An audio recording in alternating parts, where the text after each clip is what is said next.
আসসালামু আলাইকুম, রিয়াজ স্যানিটারির পক্ষ থেকে স্বাগত। তো আজকে আপনাদের সাথে আমরা একটা জিনিস শেয়ার করব।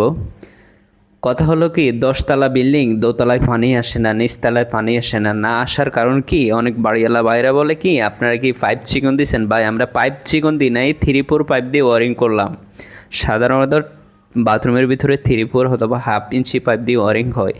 কিন্তু ভাই, মিস্ত্রির সমস্যা না, সমস্যা হচ্ছে আপনারা নিজেরা নিজেদের সমস্যা তৈরি করেন।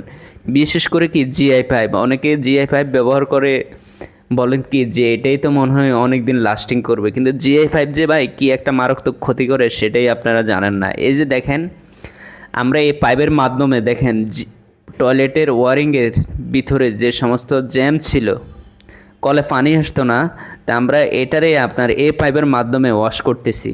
দেখেন কি পরিমাণ কালো ময়লা বের হয়, এগুলা চাকা চাকা আয়রন, কালো পানি এগুলা বের হয়। তো দেখেন আমরা এই পাইপের মাধ্যমে এগুলা কি বের করলাম। তো যা এই যে এখন আমরা ক্লিয়ার করলাম, দেখেন কি পরিমাণভাবে ভালো পানি আসতেছে।